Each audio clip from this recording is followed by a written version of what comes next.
Lideramos el camino de la opinión pública y buscamos que la cultura del debate alcance consensos y soluciones a los problemas de nuestro país.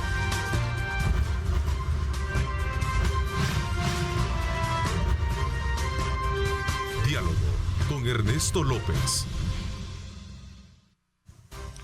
¿Qué tal, amigos? ¿Cómo están? Qué placer enorme saludarles a ustedes a esta hora de la mañana. Agradecemos como siempre a Dios Todopoderoso por darnos ese privilegio de poder ingresar hasta la intimidad de sus hogares. Gracias por estar en sintonía desde muy tempranas horas de la mañana para informarse con nuestros noticieros. Ahora vamos en esta hora y media, desde luego, a hablar de temas importantes de país, para conocer desde luego la opinión de los actores que están inmersos en el quehacer de la política, de lo económico y por supuesto de lo social. En la primera parte quiero darle la más cordial bienvenida al diputado René Portillo Cuadra, jefe de fracción del Partido Arena, con quien vamos a hacer análisis pertinentes del trabajo legislativo y sobre todo también relacionados con la elección de nuevos magistrados de la Corte Suprema de Justicia, entre otros temas coyunturales. Gracias por venir, diputado, y aprovecho también externarle nuevamente y reiterarle nuestra solidaridad tras la pérdida de su querida hija.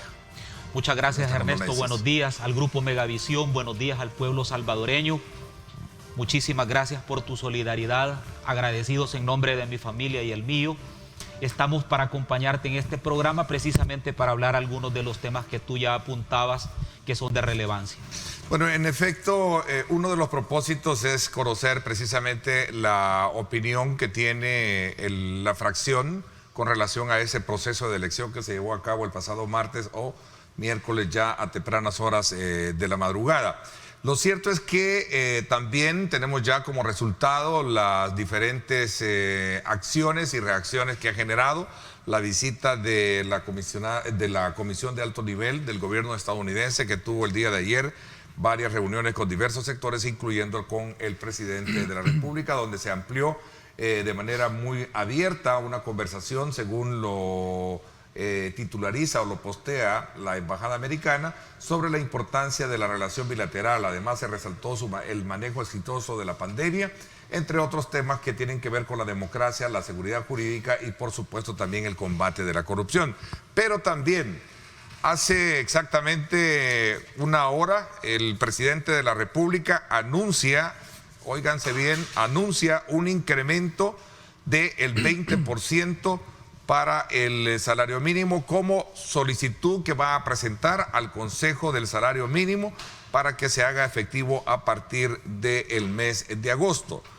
Repito, para el presidente de la República anuncia que enviará una solicitud al Consejo del Salario Mínimo para llevar a cabo un incremento del 20% y que será efectivo a partir de agosto de este año. Y para compensar a quienes no tienen empleo o forman parte del sector informal, también anunció una entrega de alimentos. Se va a desplegar, dijo, para evitar niveles de inflación y acaparamiento, un operativo por parte de la Defensoría del Consumidor para evitar especulación, entre otros efectos que esto pueda causar. También, para no afectar a la micro, pequeña y mediana empresa en cuanto a esta solicitud que presentará el Consejo, y para que el incremento al salario mínimo no sea trasladado a productos y servicios, para que no hayan despidos, se creará un fideicomiso a través de Bandesal para cubrir el aumento a través de un subsidio no reembolsable por un año. Esta es la información de última hora. Por cierto, en la segunda parte del programa estará con nosotros el presidente de Bandesal, Juan Pablo Durán, para que nos ultime también detalles acerca de este fideicomiso que va a evitar, de acuerdo a lo proyectado por el presidente de la República, para que las empresas, ya sea aquellas micro, pequeñas o medianas empresas, no se vean afectadas y que esto no se vaya de alguna manera a trasladar en despido de su personal. Para esa razón, pues anuncia la creación de un subsidio no reembolsable por un año. Este es un tema también de última hora que no puedo pasar por alto para conocer, y aprovechando la opinión precisamente del jefe de fracción del Partido Arena esta mañana. Muchísimas gracias nuevamente, Ernesto. Sobre el primer tema que tú apuntabas, sobre el tema de la elección de magistrados, hay dos momentos que hay que lograrlos distinguir. Una es la reelección del presidente de la Corte Suprema de Justicia y la otra es el proceso de elección de 5 magistrados que le corresponde a esta legislatura. Sobre el primer tema, nosotros no apoyamos como bancada de Arena la reelección del presidente de la Corte Suprema y lo planteamos en el Pleno. Le dijimos a la población que no acompañábamos porque el actual presidente de la Corte está sustituyendo a un presidente legítimamente electo que fue destituido de manera irregular, de manera ilegal, y él prácticamente está ocupando ese puesto que no debería de estar ocupando. Este tema de la irregularidad de lo que pasó el 1 de mayo, en franca violación a la Constitución, no podía ningún profesional del derecho, a nuestro juicio, prestarse a este tipo de procedimientos ilegales e inconstitucionales, y precisamente la reelección obedece a una cuota partidaria directamente designada del partido oficial. Esa es la razón por la cual nosotros no acompañamos la reelección del presidente de la Corte Suprema de Justicia. Sin embargo, hubo votos para 3 de los... Efectivamente. El segundo momento es la elección del tercio que le corresponde elegir a esta legislatura.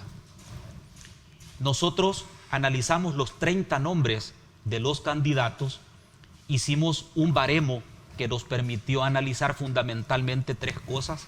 La primera era la idoneidad basada en los estudios realizados, la segunda era la experiencia en el ejercicio profesional y la tercera era el tema de la probidad y la ética. 2 de esos 3 magistrados por los que Arena sí votó son magistrados suplentes de la Corte Suprema de Justicia, por los cuales nosotros votamos en legislaturas anteriores. Entonces, no solo tienen, a nuestro juicio, las capacidades para ser magistrados titulares o propietarios, sino que son los 3 mejores currículum de los 30 candidatos que nosotros examinamos. Debo de decirte, en honor a la verdad, porque no votamos por otros candidatos. En algunos de los casos no votamos porque el perfil profesional todavía no alcanzaba para poder llegar a la primera magistratura de la Administración de Justicia. Y en otros casos no votamos por los candidatos porque adelantaron criterios en sus entrevistas, porque dieron respuestas complacientes al partido oficial sobre lo que se les preguntaba, desatendiendo incluso los procedimientos constitucionales. Para nosotros no merece credibilidad un profesional que no solo sabe que está adelantando criterio, sino que además da respuestas complacientes para quedar bien con la bancada mayoritaria. ¿Y esa objeción no fue aprovechada durante el proceso de consultas o entrevistas para poder de alguna manera dejarlas, digamos, plasmadas?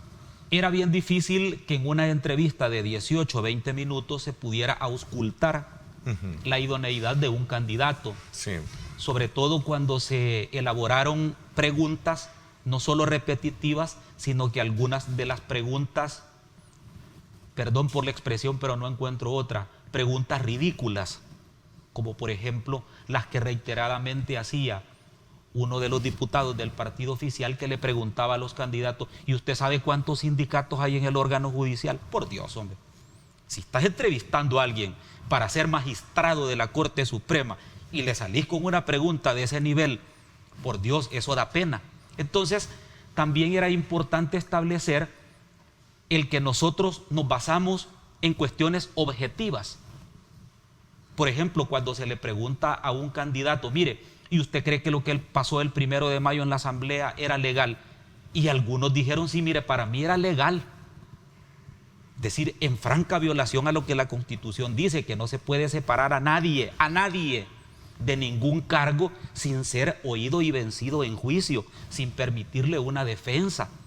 ¿Cómo voy a aplaudir yo una destitución ilegal? Pero muchos de ellos las aplaudieron para ganarse el voto de la bancada mayoritaria. Entonces, nosotros examinamos aspectos objetivos como ese y algunos otros aspectos que debo decirte, como por ejemplo, los 3 magistrados por los que nosotros votamos tienen las más altas calificaciones académicas y técnicas de los 30 nombres. Solo por citarte 2 casos. o dos criterios. El primero, en los tres casos, los tres tienen las más altas acreditaciones académicas de un profesional del derecho que aspira a ser doctor en ciencias jurídicas, maestría, posgrado, diplomado y especialista. Ese es un criterio objetivo importante. El segundo era el tema del ejercicio judicial. Por ejemplo, dos de ellos son magistrados de cámara. A ver, pero eso fue lo que realmente se escogió. Claro, desde en el caso nuestro. No, desde el CNJ. Es correcto. ¿Verdad? Es correcto. Perdón, son los que se evaluaron porque correcto. es un listado que llega del CNJ. Y también de la Federación y de Abogados. la Federación de Abogados. Pero al final fue lo que se escogió y fue lo que legalmente llegó. Es más, no en esta legislatura, sino que desde la pasada legislatura. El Consejo Nacional de la Judicatura y la FEDAES no obedece a legislaturas, obedece a mandatos más amplios. No, de acuerdo. ¿Verdad? A ver, me explico mejor. Pero es un listado de profesionales que ha llegado de manera legal o legítima. Sí, por supuesto que sí, claro. Y por eso es que nosotros votamos. Porque el Consejo Nacional de la Judicatura y la FEDAES cumplieron su misión de mandar un listado de 15 a eso iba. Y en base a ese listado votamos nosotros. Para nosotros lo cuestionable no es que haya elegido el tercio que le correspondía, porque eso es legal. Sí. No, lo cuestionable para nosotros es el tema de la reelección de un presidente de la Corte, a quien por cierto le aumentaron el mandato por decreto legislativo. Lo hicieron presidente sustituyendo a un presidente legítimo que fue separado con un proceso ilegal. Eso lo cuestionamos nosotros. Pero nosotros no cuestionamos la legalidad del proceso de que fue electo el tercio que le corresponde a esta legislatura. E incluso por eso votamos nosotros, porque el procedimiento se hizo en base a la Constitución, el otro no. El otro fue un procedimiento viciado, amañado, en donde se valieron de una mayoría legislativa para destituir sin debido proceso a magistrados legalmente electos. A ver, pero en términos muy concretos, algunos sectores lo que esperan es que con el resultado del trabajo que venga de ahora en adelante es lo que puede verse si en el país se ha avanzado en materia de justicia. Por eso, de alguna manera, estaba hilvanando lo que en su momento esta comisión de alto nivel de los Estados Unidos, tras su visita al país, vino a hacer énfasis sobre el tema del ejercicio y un aporte importante de las instituciones para que en el país haya seguridad jurídica. Totalmente de acuerdo. ¿Qué es lo que se espera con uno de los esta mandatos o de la agenda que traía esta comisión de alto nivel presidida por la subsecretaria de Estado de Estados Unidos era precisamente examinar la gobernabilidad, la administración de justicia, la democratización y sobre todo el respeto al Estado de Derecho. Pero con procedimientos como los que se dieron, en la forma en que se eligió al presidente de la Corte Suprema de Justicia, es un saldo negativo el que tiene el gobierno, porque no está obedeciendo los parámetros legales y constitucionales de la buena gobernanza, de la buena administración de justicia. Entonces, nosotros como oposición vamos a seguir cuestionando aquello que confronta con la gobernabilidad y la democracia. Y vamos a seguir acompañando al pueblo salvadoreño en aquellos proyectos que son no solamente legales, sino que son convenientes para el país. A mí me hacía una pregunta un buen amigo un día de estos, mira, ¿y ustedes por qué votaron por el préstamo del viaducto de la carretera Los Chorros, por ejemplo? Y le decía yo, mira, nosotros como oposición vamos a acompañar todos los proyectos que le beneficien a la gente. Si el gobierno va a meter la mano, lo va a desviar, va a ser una administración fraudulenta de este dinero, ese es problema de ellos, que respondan ellos. Pero nuestra obligación es dar los insumos y las herramientas, en este caso financieras, para construir un viaducto, como lo que pasó con el Chaparral, por ejemplo. Para construir la presa del Chaparral se hizo un préstamo. Si el presidente y sus ministros de aquella época se lo robaron, pues hoy están siendo perseguidos penalmente. Pero el dinero se les dio. No pueden decir que no hubo financiamiento, como lo que pasó en la pandemia. Nosotros aprobamos 3.000 millones de dólares para la pandemia. Si el dinero se perdió, se desvió, lo malgastaron o no lo ocuparon, eso va a responder el gobierno. Pero nosotros dimos nuestros votos para acompañar el financiamiento adecuado del proceso de la pandemia. Ahora, insisto en esto de la de la elección desde el punto de vista de que qué es lo que viene ahora por delante. O sea, a partir de este ejercicio nuevo en el cual concurrió el Partido Arena para dar votos por 13 magistrados, no así por el presidente, sí, ni por otros. Ni por otro. Pero, ¿cuáles son entonces las expectativas que se tienen? ¿Vamos a tener una verdadera justicia? ¿Se ha logrado dar un paso importante o seguimos con el traspié de cuestionar al presidente y que no va a haber justicia en el país? Nosotros hicimos un planteamiento en el Pleno que lo quiero resumir en tu programa. Después de haber dado los votos por estos 3 magistrados, para nosotros, los mejores currículums y hojas de vida, trayectorias presentadas, nosotros les dijimos lo siguiente: nosotros confiamos en ustedes 3 y vamos a dar nuestros votos, 14 votos de Arena, para que ustedes sean independientes, probos y sobre todo para que le den justicia a este país. Si ustedes se equivocan en ese mandato, ustedes van a responder ante la población. ¿Por qué? Porque nosotros confiamos en ustedes. Entonces, el mandato que nosotros tenemos como pueblo salvadoreño, como diputados electos por el pueblo salvadoreño, es dotar de gobernabilidad al país. Si ellos dan resoluciones desacertadas, ilegales, inconstitucionales, ellos van a responder por su actuación. Nosotros hemos cumplido nuestra parte. Ahora, nosotros esperamos que la Administración de Justicia cambie y camine en la dirección correcta. Pero cuando se dan señales equívocas, como por ejemplo la semana pasada, esta Corte actual, que todavía no habían entrado los 5 magistrados electos el miércoles, cuando toman una decisión judicial de no extraditar a una persona pedida por el gobierno y la administración de Estados Unidos en extradición, siendo una persona catalogada como peligrosa, con vinculaciones en temas de crimen organizado, y se niegan, por primera vez, se niegan a extraditarlo, esa señal es totalmente negativa para la Administración de Justicia. Y eso fue hecho en esta Corte. Eso es lo que nosotros no esperamos de que ocurra con la nueva conformación, sabiendo de que la mayoría de ellos ha sido propuesta por la bancada oficial, mayoritaria. ¿Qué hay en el fondo a partir de ese ejemplo? ¿Qué es lo que hay en el trasfondo tras ese ejemplo? Hay varias el temor que el día de mañana vaya a ser político los que se estén de alguna manera pidiendo. No, a mí al pueblo salvadoreño lo que le llama la atención es por qué no se extradita a una persona,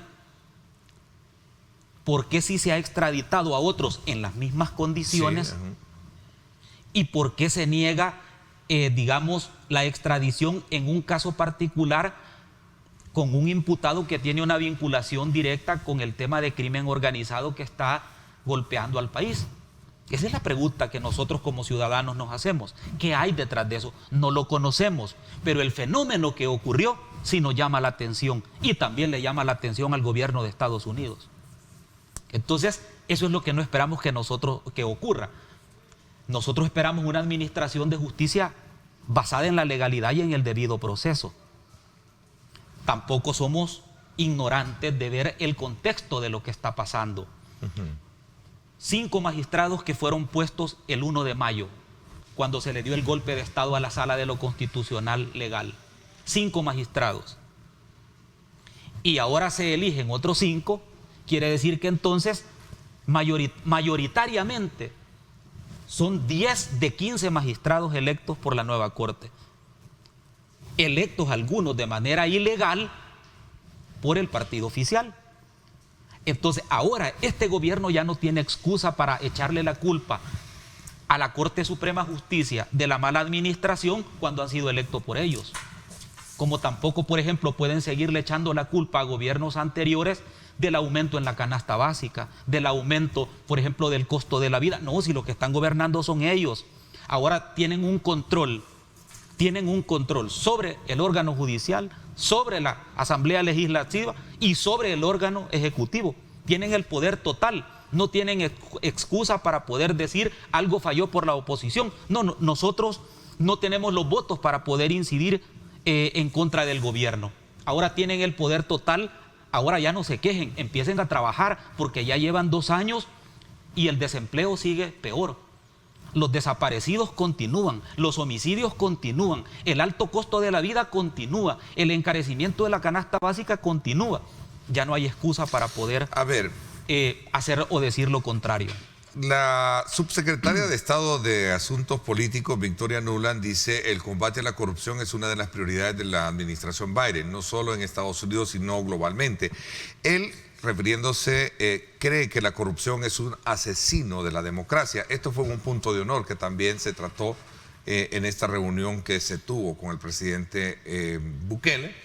Y sobre todo también basado en la víspera de lo que podría ser el conocimiento de esta lista Engel, de la cual, por cierto, el Partido Arena también ha emitido un comunicado en la cual sostiene de que si uno de sus miembros, y que basado en la ética, transparencia y probidad, toda persona mencionada en la lista deberá ser separada de su cargo y someterse a los procesos de investigación nacional e internacional. Cuando las personas mencionadas pertenezcan a nuestro instituto político, quedarán suspendidos en sus derechos partidarios.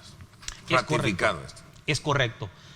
Hemos tomado esta decisión y vamos a seguir tomando otras decisiones que las vamos a comunicar en los próximos días en esa misma dirección.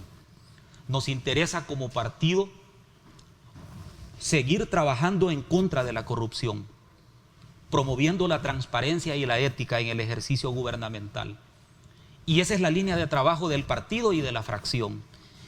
Y ese pronunciamiento de nuestro partido tiene que ver con que la lista Engel acapara a personas vinculados con actos antidemocráticos y vinculados con actos de corrupción.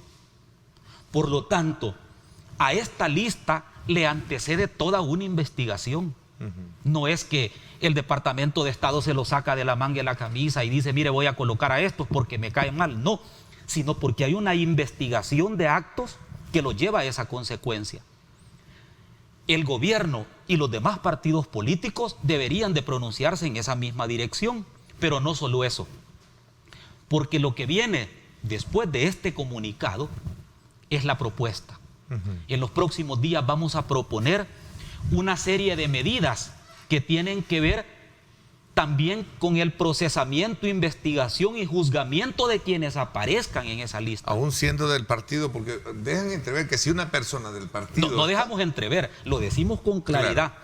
Toda persona que aparezca en esa lista, que esté afiliado a nuestro partido, va a ser separado de sus derechos políticos. Lo decimos con claridad. Okay, no lo dejan entrever, lo dejan claro, ¿verdad? Lo decimos claro. Quedarán suspendidos en sus derechos partidarios. Es correcto. Es que lo que pasa es que hay que empezar a dar pasos concretos y correctos sobre el tema de la anticorrupción. Esto no es una declaración política. Tenemos que, por ejemplo, el caso de los ministros de este gobierno vinculados con actos de corrupción, por ejemplo. Algunos de ellos han sido separados, porque yo te voy a ser sincero. ¿Y tú crees que el exministro de Agricultura, el señor Anlíquer, fue separado porque hizo las cosas bien? No, yo creo que no. Eso lo sabe la gente de Nuevas Ideas y también lo sabe el pueblo salvadoreño. El señor exministro de Seguridad Pública, ¿tú crees que fue separado o le pidieron la renuncia porque hizo las cosas bien? No. Esos y otros casos más. El señor Benítez, que estaba en ANDA, ¿tú crees que hizo las cosas bien y por eso lo separaron? No. Y hay otros casos más que deben de ser investigados, pero no solo separados como premio, sino que debe de perseguirse también lo que se obtuvo o lo que se malversó. Y ese es el segundo paso que hay que dar. Nosotros estamos totalmente de acuerdo, no solamente como el presidente lo dijo cuando tomó posesión y cuando inició la pandemia. Él dijo: yo voy a pedir, yo los voy a meter presos, yo voy a pedir que sean procesados. Pero hasta este momento no ha pedido que ninguno sea procesado. Los ha separado del cargo. Pero eso lo que genera es impunidad. Entonces no queremos que en nuestro país siga ocurriendo esto. El presidente de la República salió al paso de este comunicado emitido por ustedes como partido y dijo de que si incluso dejó entrever de que, no dejó entrever, lo dejó bien claro, como usted dice, sobre la base de si hasta el expresidente Cristiani sale mencionado, ¿no van a defender a ninguna persona? Es que lo que pasa es que fue tan fuerte el golpe para el presidente que le movió el piso y no supo qué decir. Porque nosotros como partido estamos convencidos que tenemos que hacer una refundación de nuestro actuar. Ahora lo que comunica en política no son discursos ni tweets. Lo que comunica en política son acciones y decisiones correctas. Entonces, cuando el presidente lee eso y él ve que él separó a sus ministros, pero no los ha procesado, como él dijo, entonces él siente que hay una confrontación de ideas donde el que está bajando los índices de popularidad es él. Y ante esa situación de impopularidad que ha generado algunas medidas que él ha tomado, toma decisiones y críticas como estas. Nosotros dijimos cualquier persona afiliada al partido, vinculada con la lista Engel, va a ser separada. Y lo vamos a seguir manteniendo porque creemos que si las instituciones nacionales, y esto es bien importante, si las instituciones nacionales no están haciendo su trabajo de investigación y juzgamiento y lo hacen instancias internacionales, entonces vamos a apoyar lo correcto. Porque es una pena, y esto te lo digo con mucha responsabilidad, es una pena de que aparezcan investigaciones de actos de corrupción por otros países, por otras instancias, y las nuestras no hayan hecho lo propio. Hay un dato importante sobre la base de construir lo que no se ha hecho en el pasado, que es el tema de la confianza en las instituciones. Cierro el capítulo de lo que hemos tenido hoy con la elección de los magistrados y por eso estaba hilvanando ambas acciones, digamos, temas. ¿Realmente vamos a tener un clima diferente desde el punto de vista del ejercicio de la aplicación de justicia en el país? No te lo pudiera asegurar, porque quienes tienen que responder esa pregunta, Ernesto, son los magistrados que acaban de ser electos. ¿O serán sus sentencias las que van a decir? Correcto. ¿Qué es lo que Cuando un fiscal quiere hablar, habla a través de sus investigaciones. Cuando un juez quiere hablar, habla a través de sus decisiones judiciales. Ok. Eso es lo que van a hacer ellos. Me queda claro. Voy a hacer la pausa. Cuando regresemos, pues sí, quiero conocer la opinión de ustedes de este anuncio hecho por el presidente de la República esta mañana, en la cual habla de enviar al Consejo del Salario Mínimo una propuesta de incremento del 20% a partir del mes de agosto, y para no afectar a la micro, pequeña y mediana empresa, habla precisamente sobre la creación de un fideicomiso a través de Bandesal para cubrir desde luego este incremento que está proponiendo. Así es que vamos a hablar de este tema con el presidente de Bandesal, por cierto, en la segunda parte, en unos minutos. Así es que esté pendiente y acompáñenos. Vamos a la pausa y regresamos. Imágenes desde la rotonda del Monumento Salvador del Mundo. Ahí está precisamente la imagen que nos da a entender cómo está el tráfico a esta hora de la mañana.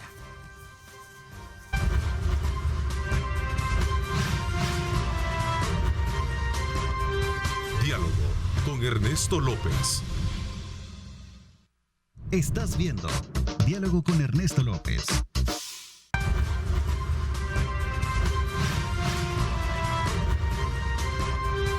Diálogo con Ernesto López. Gracias nuevamente por estar con nosotros en esta primera parte del programa, conversando con el jefe de fracción del Partido Arena, el diputado René Portillo Cuadra, y estamos precisamente haciendo una valoración sobre este ejercicio que llevó esta semana a elegir nuevas autoridades dentro de la Corte Suprema de Justicia y sobre todo coronando un poco las inquietudes que hay de diferentes sectores para saber si a partir de esta elección lo que viene por delante será una buena administración de justicia.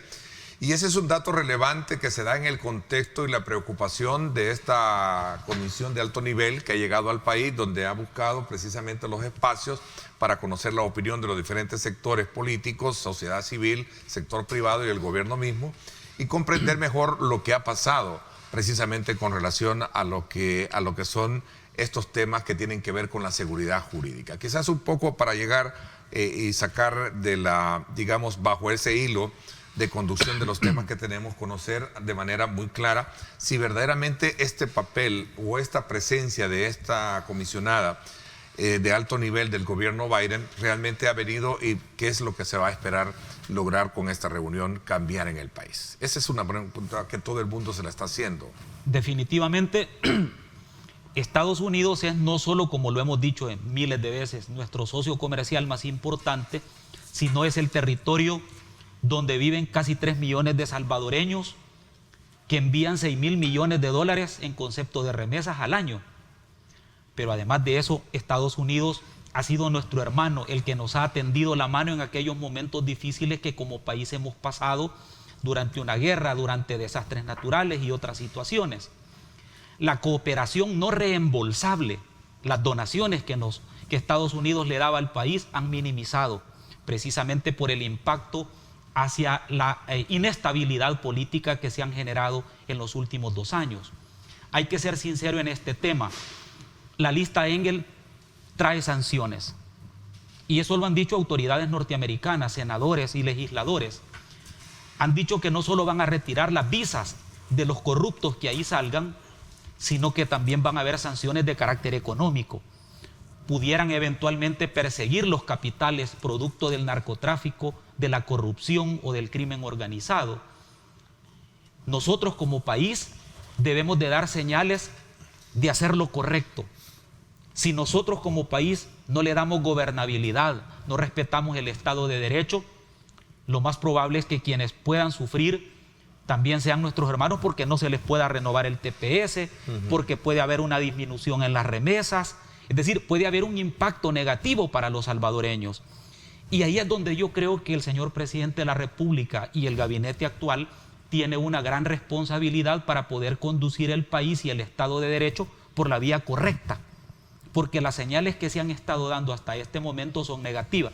Un ejemplo, tenía 3 horas de haber venido la subsecretaria de Estado y la comisión de alto nivel al país cuando eligen a un presidente de la Corte Suprema de Justicia cuyo procedimiento de elección es cuestionado.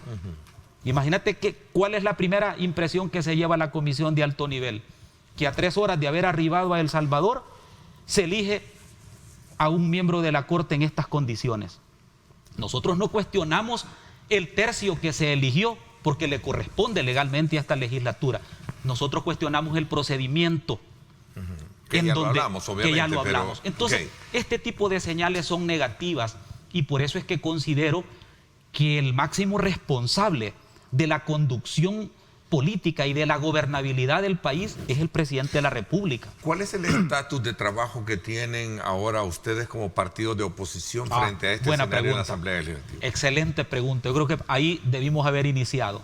Mira, nosotros hemos replanteado nuestra agenda legislativa. El mensaje que el pueblo nos dio en las elecciones lo hemos entendido. Y también hemos fijado nuestra hoja de ruta. Arena no va a oponerse a todo lo que venga del gobierno porque todo sea bueno o sea malo. No es esa nuestra visión política. Nosotros vamos a acompañar con nuestros votos aquello que le beneficie a la gente.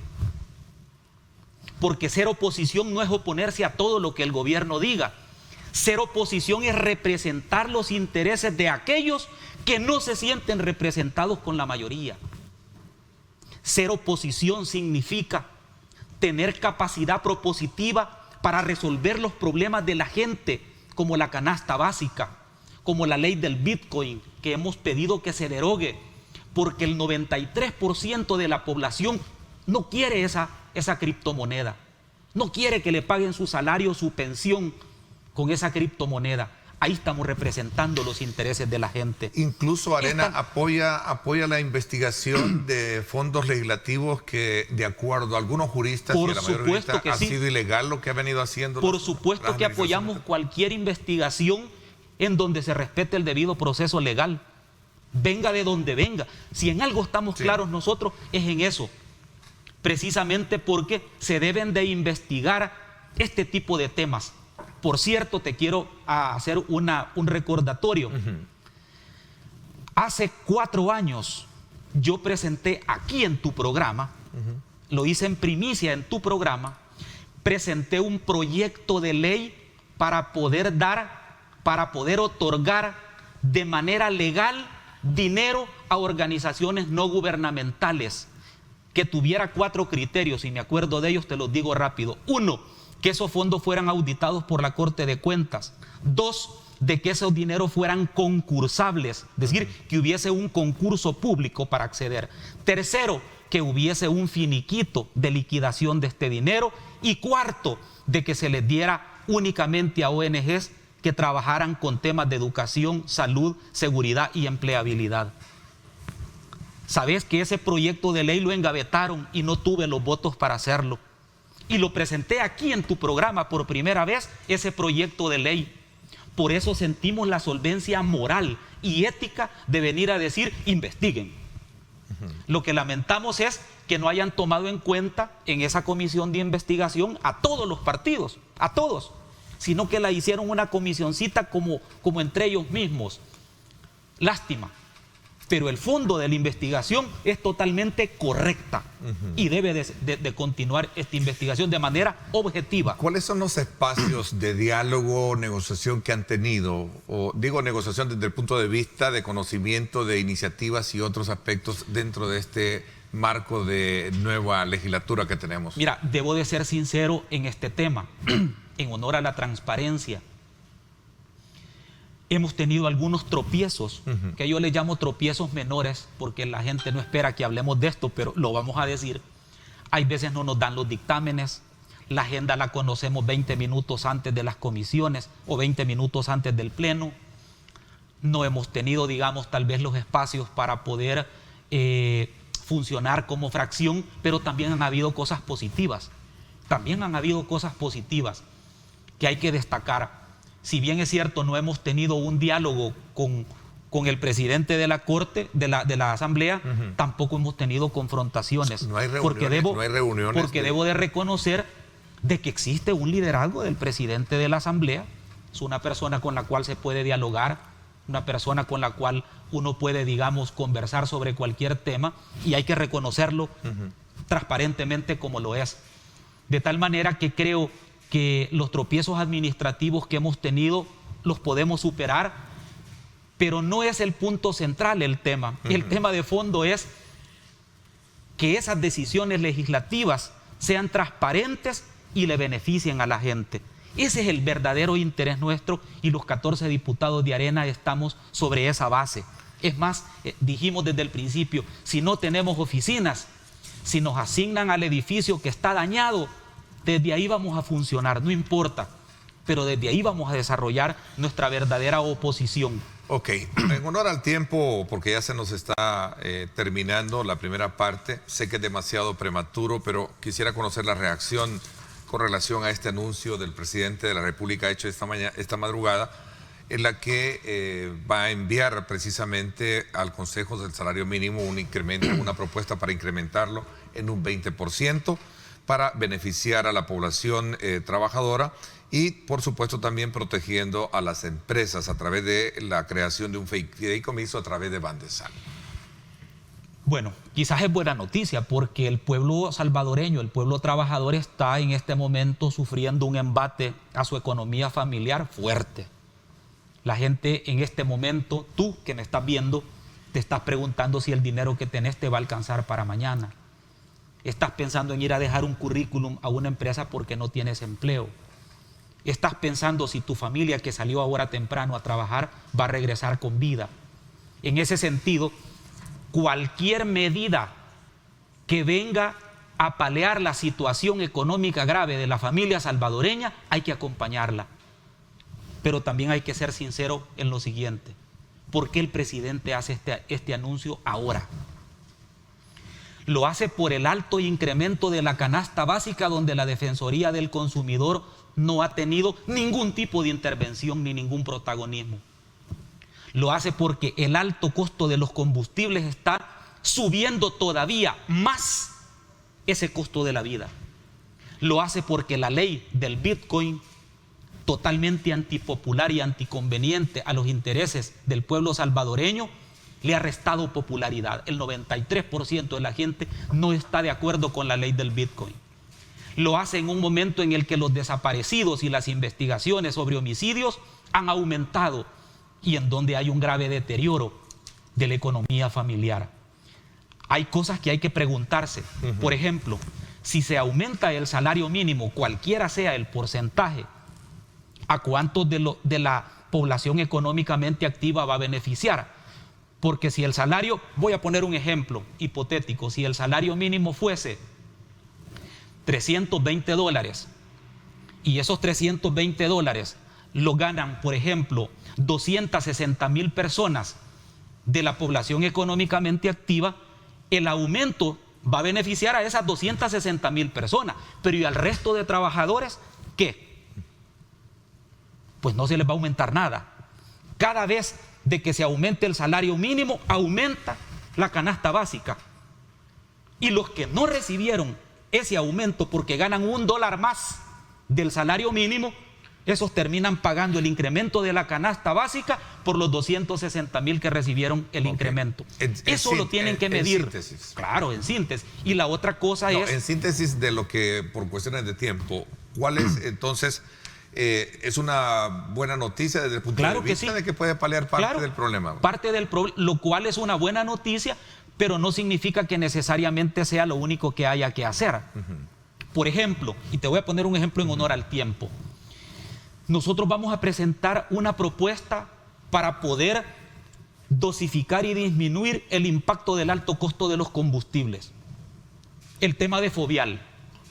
Fovial recibe dinero del presupuesto general de la nación, dinero de la titularización y préstamos, dinero de los más de 20 centavos de impuesto a la gasolina y además de eso, dinero de préstamos. Hombre, 4 fuentes de financiamiento y por cada galón de gasolina reciben más de 20 centavos cuando pudieran disminuir a 3 o a 4 centavos y no a 20 para disminuir el impacto en los combustibles. Eso nosotros lo vamos a presentar. ¿Por qué? Porque estas son las medidas que el gobierno debería de estar tomando y no le está poniendo atención a eso. Está con la ley del Bitcoin, pero se ha olvidado del bolsillo de la gente que no tiene empleo. Entonces, estas medidas son buenas, son interesantes, pero no son todas. Ok. Hay una pregunta acá ya para concluir. ¿Cómo examina el Partido Arena la situación judicial que tiene el exalcalde Ernesto Mason, actualmente detenido, y en el caso también del doctor Norman Quijano, prófugo de la justicia? Bueno, en el caso del licenciado Mason, lo que ha generado esta forma como lo han tratado es una forma de indignación colectiva. Nosotros no cuestionamos en realidad una investigación, cuestionamos la forma maliciosa de cómo se ha manejado el tema. Casi tenemos la misma edad, Ernesto, y yo sé que ni tú ni yo recordamos un caso en el cual a una persona imputada de un delito le notifiquen otro en el momento de que es sobreseído o le dan una medida cautelar, lo llevan 3 días y a los 3 días le vuelven a notificar otro delito y lo vuelven a meter preso, y después le vuelven a notificar otro delito. Nunca había visto eso, ni yo tampoco, pero en ese caso sí se ve una injusticia y una manipulación manifiesta de actos de investigación que no son objetivos. La gente quizás ni hubiese cuestionado el tema si esto se hubiese hecho como tratan cualquier caso o todos los casos. Esa forma de cómo lo llevan, tratado de una forma peor que un narcotraficante o un corrupto que haya lavado millones de dólares. Esa forma antidemocrática de administrar justicia, eso es lo que la gente reprocha. No el tema de si es investigado o no. ¿En el caso del doctor Norman Quijano? Bueno, en el caso del doctor Norman Quijano... ¿Qué ha hecho Arena para pronunciarse por el caso? No, nosotros no nos hemos pronunciado porque respetamos las decisiones judiciales y las decisiones de investigación. Y son ellos los que van a hablar, la Administración de Justicia, no nosotros. Son ellos los que van a decidir culpabilidad o inocencia, no nosotros. Lo que nosotros estamos obligados a hacer es a pronunciarnos sobre el debido proceso legal y el respeto a los derechos humanos de cualquier persona en cualquier situación, de que sea procesado o no. Ese es nuestro deber como partido político. El tiempo se me fue. Gracias por habernos acompañado. Muchas gracias, diputado. Vamos a estar desde luego pendientes, examinando cuál va a ser digamos, la otra fase de esta nueva elección en la Corte Suprema de Justicia, y que va a permitir desde luego evaluar el trabajo judicial de lo que se ha hecho con esta elección. Gracias por vernos. Muchas gracias, Ernesto. Gracias, me voy a la pausa. Cuando regresemos vamos a conversar con el presidente de Bandesal sobre esta nueva anunciación, este anuncio que ha hecho el presidente de la República sobre un incremento, una propuesta para una solicitud de incremento al Consejo Salario Mínimo para incrementar el salario en un 20%. Vámonos hasta el sector de la Avenida Jerusalén para que usted también, como siempre, tenga de primera mano cómo está el tráfico por esta importante zona de la capital.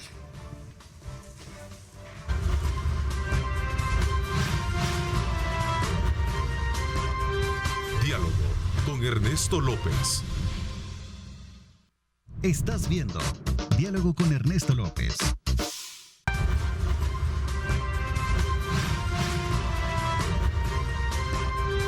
Diálogo con Ernesto López. Antes de presentarles y saludar a nuestro invitado, segundo invitado de esta mañana, quiero recordarle a usted que puede proteger el esfuerzo de muchos años con una póliza convincente. Contrate su seguro contra incendios con Seguros del Pacífico, una empresa con más de 35 años en el mercado que respaldan su compromiso con los salvadoreños. Para mayor información, llame a Seguros del Pacífico al 22830800 o al WhatsApp 79202127 o también contacte a su asesor de seguros. Quiero darle la más cordial bienvenida al presidente del Banco de Desarrollo de El Salvador, Bandesal, licenciado Juan Pablo Durán. Gracias por acompañarnos, presidente. Bienvenido.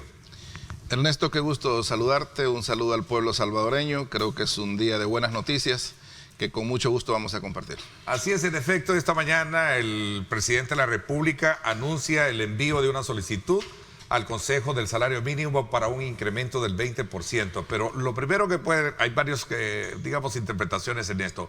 La primera es la noticia y la otra a lo mejor para otros sectores, bueno, esto representa una carga, pero el presidente dice, para no afectar a las empresas, se va a crear un fideicomiso a través de Bandesal. Correcto.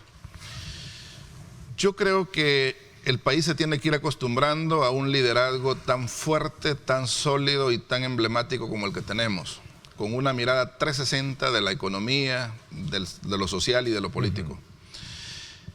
Los primeros argumentos del presidente, muy sólidos por cierto, miren, las grandes economías están emitiendo moneda y están emitiendo moneda para estimular sus economías.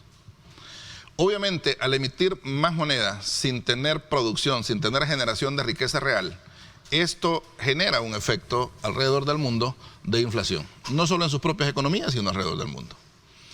¿Quién recibe eso? Y más nosotros que estamos dolarizados, por supuesto, los que reciben menos ingresos. Y es ahí donde dice, ya han pasado, según la ley, dice que cada 3 años se debe revisar, ya tenemos 4 años que no se revisa el salario mínimo en El Salvador, y yo voy a mandar una propuesta este día, donde le estoy pidiendo al Consejo Superior del Trabajo que incremente en un 20% el salario mínimo, en todas las áreas, industria, servicios, agrícola, etcétera. Comencemos con la buena noticia y después veamos los aristas a los que se van a referir algunos opositores o alguna gente que siempre anda buscando el pelo en la sopa. Esa muy buena noticia significa de que cuando menos en el sector servicio y en el sector industria son $60 aproximadamente, porque estamos hablando de 304 que tiene ahorita el salario mínimo, son alrededor de 60, 61, 62 dólares los que van a estar incrementándose. Ese es un impacto significativo. Estamos hablando que ese es un impacto significativo. En términos de monto, creo que el monto más significativo en los últimos tiempos que va a tener el salario mínimo de ser aprobado por el Consejo Superior. Una propuesta muy oportuna en momentos que estamos teniendo claramente inflaciones no generadas ni siquiera por nuestra propia economía, sino por los efectos que se están generando en las grandes economías del mundo. Hay una tabla estipulada para cada rubro, ¿no? En el tema del salario mínimo. Claro, estamos hablando del 20% para todo, 20% agrícola, 20% industria, 20% servicios, o sea, es igual para todos, 20%, siempre y cuando hablemos del salario mínimo, para que no vaya a generarse la confusión que a todos los salarios. No, nada más el salario mínimo. Estamos hablando alrededor de, creo que, estamos como 60. Como 60, 61 dólares, por ahí vamos a andar. Estamos hablando que eso, Ernesto, en manos de una familia humilde que son, en nuestras estimaciones, no menos de 150,000 familias que se van a ver favorecidas. estamos hablando que ese es un impacto muy significativo. Este anuncio del presidente lo hace en esa convicción que él tiene de salir en el respaldo y en el apoyo a las clases más olvidadas de nuestro país. Nunca antes un incremento de esta naturaleza había venido acompañado de un subsidio a la micro, pequeña y mediana empresa, porque obviamente la primera preocupación puede ser para la MIPYME. Las empresas grandes se han jactado toda la vida que ellos no pagan salario mínimo, que ellos pagan más. En teoría deberían de estar sin problema. ¿Por qué? Porque sus salarios son arriba del mínimo.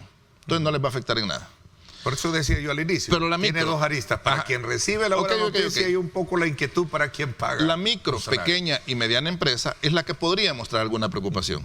¿Cómo voy a hacer para pagarle a mis 10 empleados esos $60 más los impuestos que se me pueden convertir en $90? Ok, ¿cómo voy a hacer?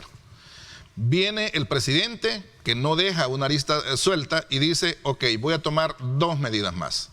Por un lado, voy a subsidiar por un año el incremento a la micro, pequeña y mediana empresa del salario mínimo, a través de un fideicomiso que va a manejar Bandesal y que obviamente en base a los reportes que maneje el Seguro Social, vamos a ir entregando mensualmente el dinero que los empresarios micro, pequeños y medianos le van a entregar al trabajador. Mira qué belleza, van a tener un año los empresarios para prepararse para luego asumir ellos el costo. Pero mientras esto sucede, se está generando un efecto de economía circular, en el sentido que ¿quiénes son los que van a recibir este dinero? Las clases menos favorecidas, las que reciben un ingreso de salario mínimo. ¿Dónde invierten su dinero? Lo invierten en el mercado, en la pequeña tienda, en el pequeño negocio, en el pequeño taller, en la pequeña pupusería. Eso va generando un efecto muy positivo de retorno. Un efecto que indudablemente al pasar de un año, con el tiempo de un año, habrá generado mejores condiciones en el país. Estamos hablando que podríamos estimar inicialmente, no tenemos cifras oficiales porque estamos cuadrando los números, pero podría ser un fideicomiso que se va a mover entre 75 y 100 millones de dólares más o menos.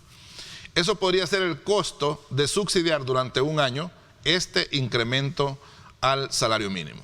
Hablamos que este va a ser otro de los hechos históricos que van a quedar como emblema de este gobierno. Y digo otro porque ya nos estamos acostumbrando que estamos haciendo cosas históricas nunca vistas. Nadie, nunca, jamás en la historia de este país se había acordado de apoyar a la MIPYME como la está haciendo el presidente Nayib Bukele. No solo por Firempresa, sino por medidas como esta.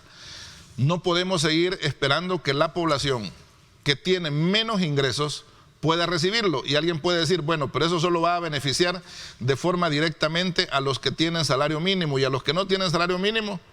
Ah, bueno, pero los que no tienen salario formal normalmente están en el sector informal.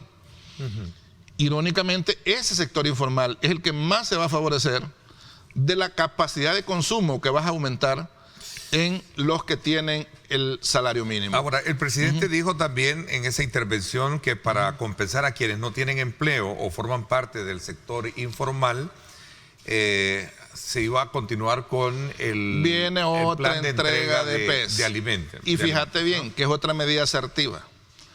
Toda la vida, estimado pueblo salvadoreño, toda la vida que ha habido incrementos al salario mínimo, generalmente se ha desencadenado algún grado de inflación que ha absorbido o ha echado a perder el efecto positivo del incremento. Iba precisamente. Y la gente ha sentido que este incremento, ¿para qué me sirvió? Si yo compraba esto a tal precio y ahora lo compro a este precio. Pues el presidente ha lanzado una medida 360. No solo advierte, no solo pide de que hay que atender este sector tan vulnerable que gana tan poco, sino que dice, metamos dos medidas más. Por un lado, subsidiemos a la micro, pequeña y mediana empresa durante un año. Esto va a estar generando un efecto circular, un efecto de retorno. ¿Por qué? Porque en la medida que vos estás recibiendo como empresa ese aumento que le estás dando al empleado, que además ya te lo estaba pidiendo, que además ya tenías presión del empleado porque le aumentaras el salario, ahora resulta que le vas a aumentar el 20%, le vas a aumentar casi $60. Significa que con esto le das más tranquilidad al empleado. Ah, pero como vos no lo estás poniendo y es dinero fresco que el Estado le está inyectando a la economía y que además se va a ir a parar a los mercados, a las pequeñas tiendas, va a ir, esa no es lo que va a parar al supermercado. El que tiene salario mínimo no va a los supermercados, va al mercado, va a la pequeña tienda, va a la pupusería, va al pequeño taller. O sea, este dinero va a generar un efecto de verdad muy virtuoso, va a generar esa cadena. Y al final, todavía dice el presidente, para que no se dispare el precio de los alimentos, que es donde más se ve afectado el que tiene salario mínimo, voy con otra entrega de PES. Que obviamente son cantidades descomunales de alimentos que van para toda la población y que con eso lo que estás haciendo es neutralizando el efecto de demanda y oferta. Estás logrando que se estabilicen los precios. Y le dice a la Defensoría del Consumidor, no podemos regular precios, no somos un país que regularizamos precios, pero sí observe que no haya acaparamiento, que no hayan personas generando acaparamientos para distorsionar los precios. Con estas dos grandes medidas, bueno, 3 medidas, el incremento salarial, el subsidio a las MIPYMES para que puedan estar tranquilas durante un año y con la nueva asignación de otro paquete alimentario, estamos garantizando como gobierno, como gabinete, como presidente, el hecho de que la gente sienta un alivio que en este momento se está volviendo desesperante. En la medida que la inflación va creciendo, cada vez que las grandes potencias del mundo hacen esas descomunales emisiones de moneda sin ningún sustento y sin ningún respaldo, simplemente porque tienen el poder en el mundo para hacerlo, eso desencadena una reacción a nivel de economía mundial. Y esa es la que estamos empezando a sentir. Bien lo decía el presidente, nosotros no podemos hacer mucho con la economía mundial, pero sí podemos hacerlo en la nuestra. A ver, voy a hacer una pausa comercial. ¿Es una acción o una medida importante, estratégica, o una reacción a lo que algunos sectores están denunciando, un incremento en el alza de precios de los productos de consumo básico? Voy a hacer una pausa y regresamos con un poco gusto, para con hablar de gusto, esto. con gusto. Y por supuesto también la gran pregunta, aprovechando la presencia del presidente de Bandesal. Como empresario que manejo salarios mínimos en mi empresa o que pertenezco a este sector de la micro, pequeña y mediana empresa, ¿cómo voy a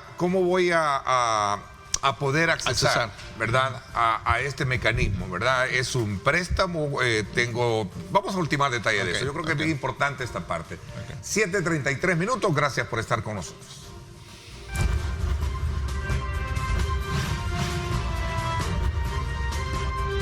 Diálogo con Ernesto López. Estás viendo Diálogo con Ernesto López.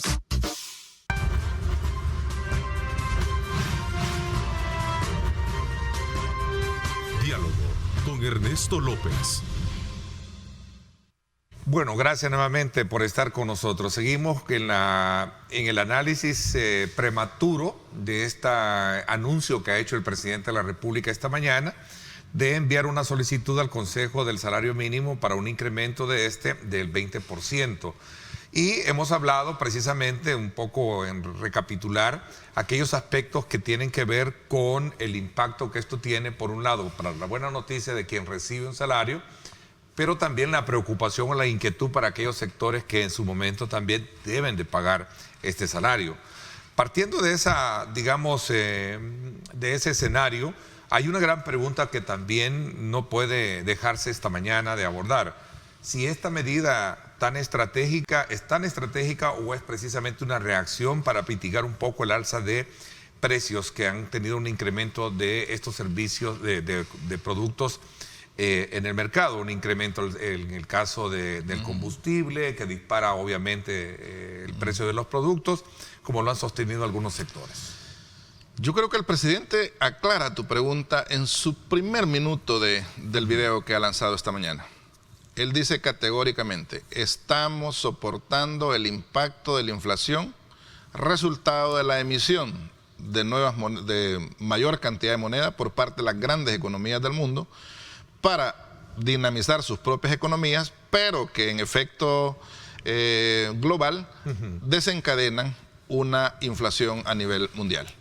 Significa entonces que si no podemos hacer nada contra esa posición dominante de las grandes economías, algo tenemos que hacer en la nuestra.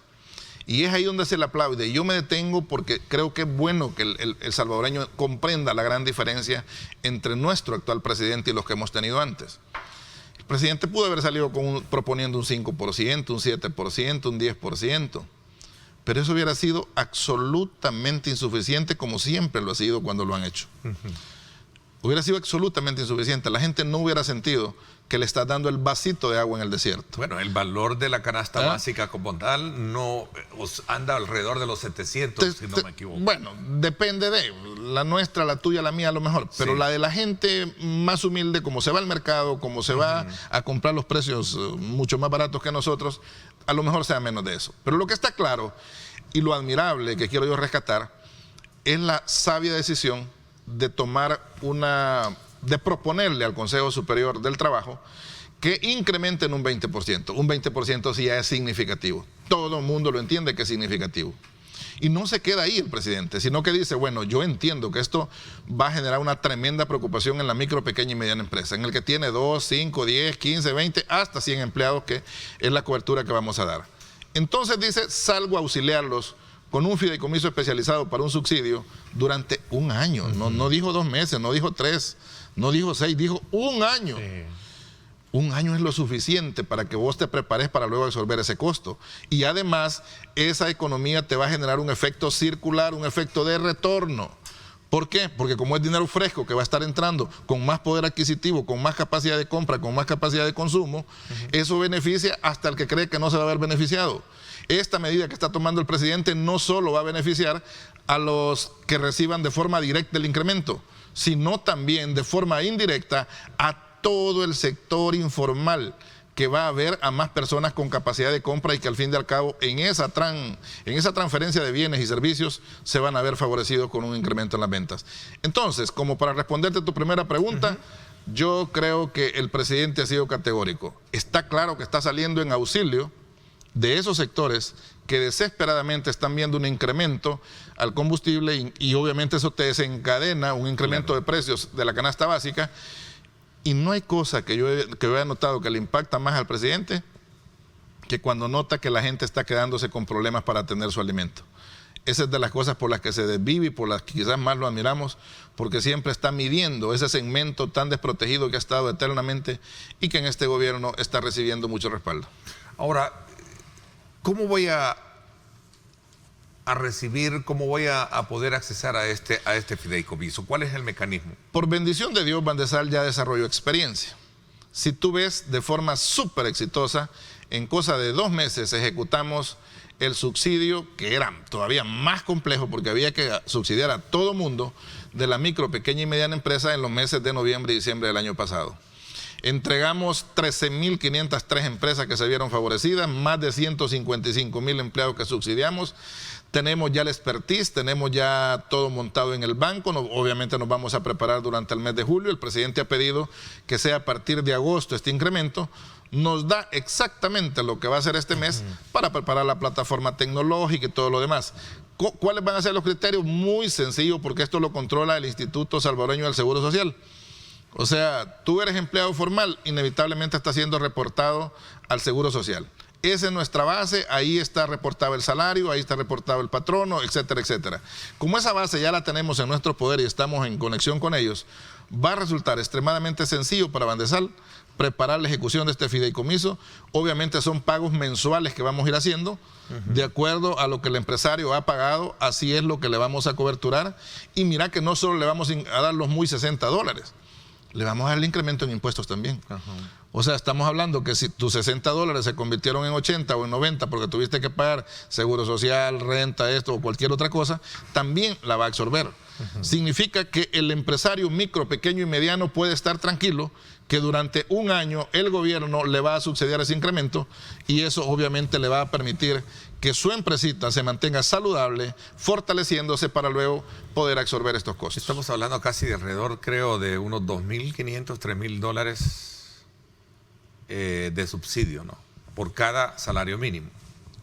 Que estaría si lo vas a hablar por el año, es posible. Sí, por el año. Si lo vas a hablar por el año, es posible, dependiendo, no he hecho la suma todavía, pero está claro que es por persona alrededor de 1.500, creo que me fui muy arriba, creo que es un poco menos. Pero en todo caso, lo que puede tener la certeza el empresario, es más, vamos a buscar un mecanismo todavía más ágil.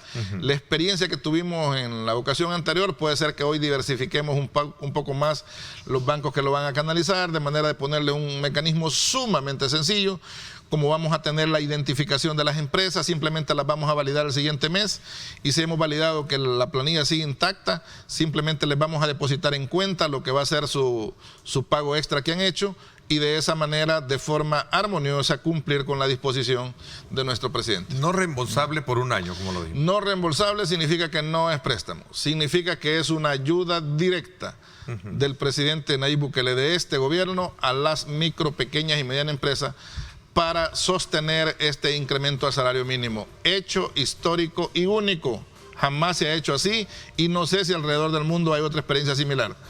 Pero ningún economista me puede negar que va a ser un impacto muy positivo para mitigar, si no eliminar, porque tal vez eliminar no se puede, pero mitigar el efecto que pudiera generar algún tipo de inflación al hacer un incremento al salario mínimo. Okay. Y lo importante que acotar con relación, y para cerrar este tema, porque quiero aprovechar la presencia para hablar sobre el tema del Bitcoin también, es que debe de existir un rol importante de la Defensoría del Consumidor para evitar ese nivel de inflación, de lo cual decíamos que debe de hacerse énfasis, porque la historia acá nos ha demostrado de que un medio incremento dispara precios. Hoy tiene que ser estricto en la medida de que esto suceda. Te comento lo siguiente, y voy a ser muy preciso en esto.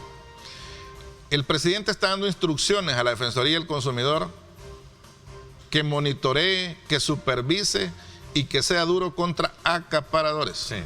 Acaparadores son aquellos que compran grandes cantidades. Bueno, hoy viene el incremento del salario mínimo, compremos ahorita grandes cantidades y después vendámoslo carísimo. Esas acciones, cuando se trata de los alimentos de la población, no son permitidos, están prohibidos. Si bien es cierto, no hay regulación de precios, porque no somos un país que nos metemos a regular precios, lo que está claro es que no vamos a permitir distorsiones en el mercado. Y esa ya es una distorsión que el Estado tiene que corregir. Entonces, el lineamiento del presidente es muy claro. La Defensoría tendrá que ser muy dura cuando alguien esté queriendo ejercer esas prácticas, que no le van a funcionar, porque el mismo hecho de que el presidente esté lanzando un nuevo paquete alimentario baja la presión sobre los alimentos. Inevitablemente, es una medida para bajar presión sobre la cantidad de alimentos que se consumen, y en consecuencia se autorregula la oferta y la demanda del mercado en este rubro tan sentido y tan necesario para la población. Ok, interesante. Voy a la pausa. Hablemos del Bitcoin con el rol que va a jugar precisamente también ahora que se han hecho mayores aclaraciones en cuanto a este tema con relación a el curso como moneda legal que pueda tener el Bitcoin en nuestro país. Vamos a la pausa y regresamos con más.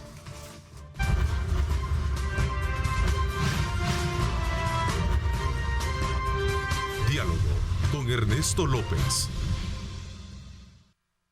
Estás viendo Diálogo con Ernesto López.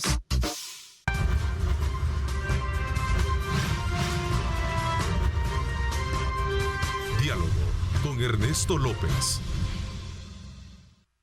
Bueno, gracias nuevamente por estar con nosotros. Vamos de inmediato a aprovechar a hablar de este tema y otros que tienen que ver con Firempresa, que creo que es un tema que no podemos dejar de abordar esta mañana. Pero, ¿cómo está el trabajo de poder colocar a Bandesal, desde luego, de ser un actor importante en este tema del Bitcoin, presidente?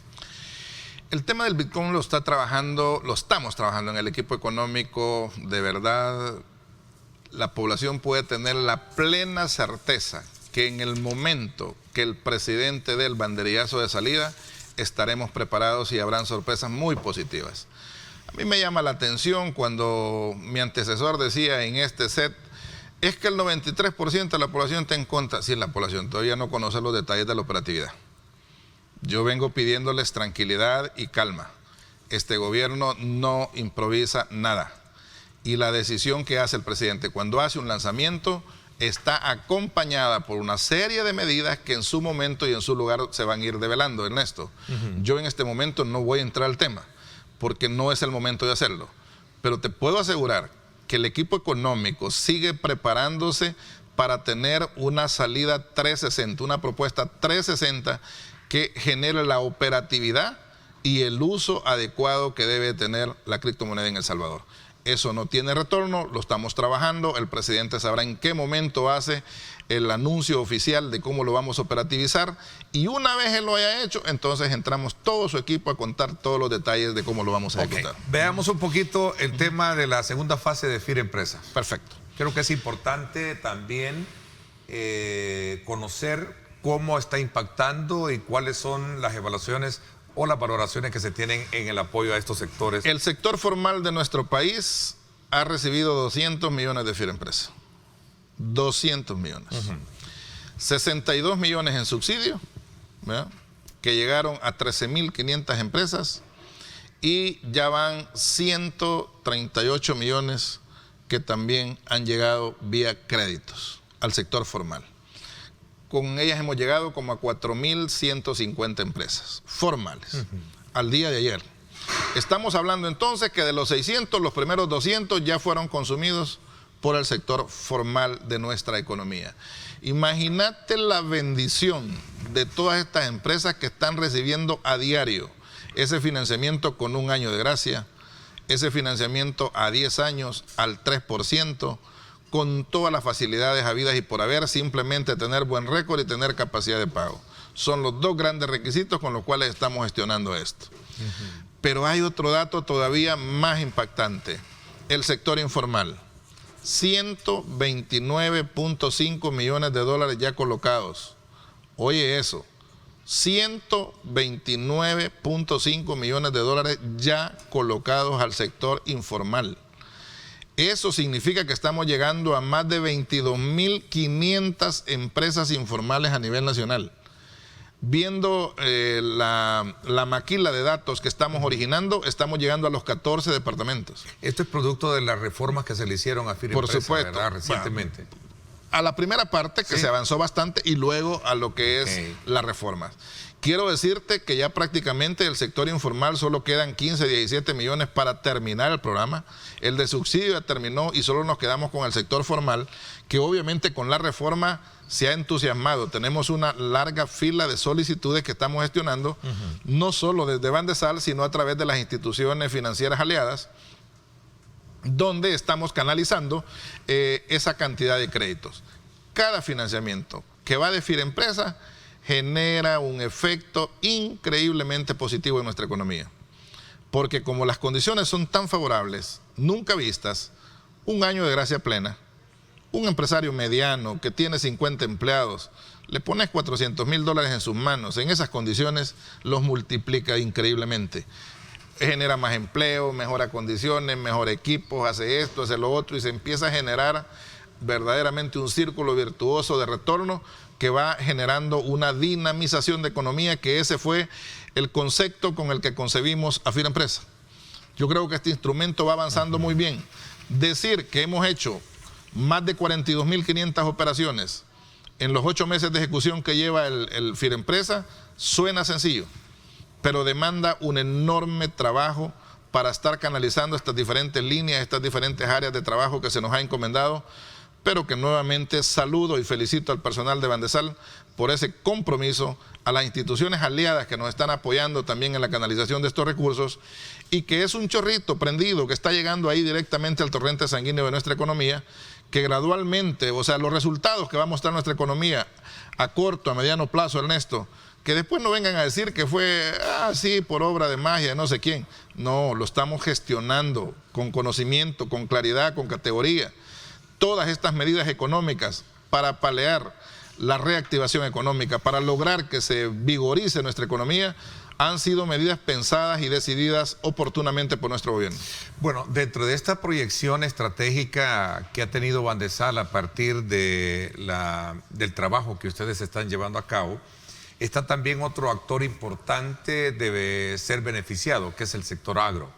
Creo que es importante verlo desde el punto de vista de la ley de creación del fideicomiso para la soberanía alimentaria y rescate del sector agropecuario.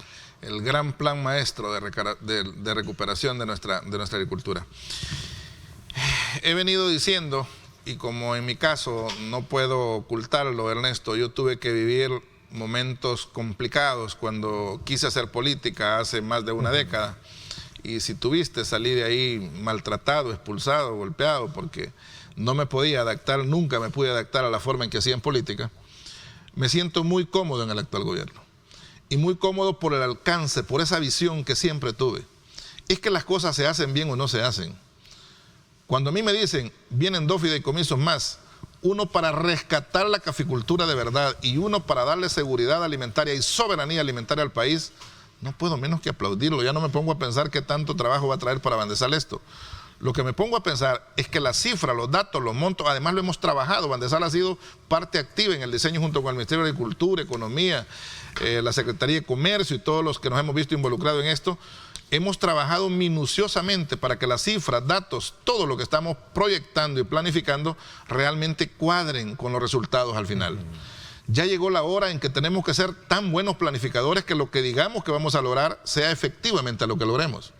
Y para eso, aquí se ha hecho medición hasta de terreno, vocación del terreno, tipo de necesidad, tipo de cultivo que se va a hacer. Mira, no es posible que sigamos importando casi el 80% en muchos de los productos elementales, verduras que pudiéramos producir acá, y las tenemos que estar importando desde otros países. ¿Por qué? Si ahora hay tecnología de punta. ¿Cómo está llegando ese aporte de Bandesal a estos sectores? Ok. Estamos con una ley ya creada. Estamos ahorita comenzando a trabajar la parte de los manuales, reglamentos, instructivos, viendo la parte tecnológica, cómo se va a manejar. Mientras tanto, esperando que el Ministerio de Hacienda esté listo para inyectarle los primeros recursos.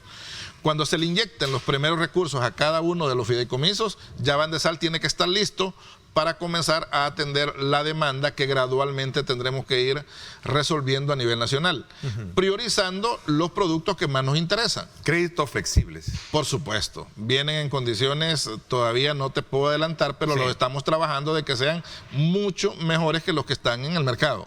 Si no, perdemos el objetivo. Sí, claro. La idea es mucho más flexible, en mejores condiciones, mejor plazo, mejor nada, sino para qué. Entonces, el propósito es, como esta sí no es una medida a corto plazo, es una medida a mediano plazo, esperamos que cuando venga a culminar el gobierno del presidente Nayib Bukele, los efectos de estos fideicomisos estén tan marcados que la agricultura y la caficultura estén en una franca recuperación, ojalá indetenible, para que a la vuelta de 7, 8, 10 años podamos decir, por fin recuperamos nuestra seguridad alimentaria, recuperamos nuestra agricultura, que a propósito dejaron abandonada y a propósito dejaron que se destruyera los anteriores gobiernos, e igualmente la caficultura, con quienes jugaron feo porque les ofrecían, les creaban fideicomisos de 10 millones, de 5 millones, los enredaban todos, nunca funcionaron. Al final los caficultores se quedaron esperando una mano del gobierno que los articulara, que los uniera, que los metiera en todo el proceso de cadena de valor, no solo como productores, sino también participando como beneficiadores, como exportadores, de manera de volver rentable el producto. No tenemos por qué estar dando dinero para perder. Si el productor necesita ingresos complementarios, hay que meterlo en la cadena. Y este fondeo de Bandesal viene a partir de los préstamos y de todas las partidas que Hacienda obviamente va a tener que... Sí, recordemos que Bandesal se alimenta de dos formas. De forma directa, con lo que él capta a través de los bancos multilaterales, bancos de primer piso, etcétera, etcétera. Y lo otro, los fondos en administración. Todo fideicomiso es un fondo en administración que Bandesal simplemente administra, gestiona.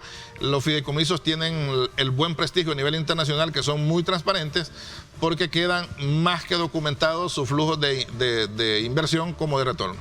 Ok, a manera de conclusión, digamos una reflexión, un mensaje para todos aquellos que todavía, con este anuncio hecho por el presidente esta mañana sobre el fideicomiso para aquellos sectores micro, pequeña y mediana empresa, para que puedan acceder precisamente y poder implementar lo que sería un salario mínimo del 20%. Creo que es buena noticia para todos. No es solo una buena noticia para los trabajadores que van a recibir un incremento muy significativo, muy sustancial. También es buena noticia para la micro, pequeña y mediana empresa. Les baja la presión de sus empleados esperando un incremento. Tienen un año para readecuarse, para dinamizarse, para crecer. El efecto de retorno, el efecto circular que va a tener esta inyección de dinero fresco les va a beneficiar y les va a ayudar muchísimo. La medida de dar un nuevo paquete alimentario va a ayudar muchísimo a mantener estables los precios de la canasta básica, y con estas medidas creo que es una gran decisión del presidente, la cual personalmente felicito, y reitero mi compromiso de hacer la mejor gestión desde el Banco de Desarrollo. Juan Pablo, como siempre, un gusto conversar contigo y sobre todo también reconocer el papel, el rol importante que Bandesal está jugando a partir de la dirección y todo el equipo de trabajo de cara a la formulación de apoyo a sectores tan importantes como los que hemos hablado este día y especialmente cuando se trata de un eje muy importante para la economía del país, que es el sector agro y ese sector de la micro, pequeña y mediana empresa. Gracias por haberme acompañado. Muchísimas gracias, Ernesto. Un saludo al pueblo salvadoreño, a los sectores productivos, a la micro, pequeña y mediana empresa a la que nos debemos. Bendiciones a todos. Gracias. Por mi parte, esto es todo por hoy. Pásenla bien y como siempre recuerden lo más importante, amar a Dios sobre todas las cosas. Lideramos el camino de la opinión pública y buscamos que la cultura del debate alcance consensos y soluciones a los problemas de nuestro país.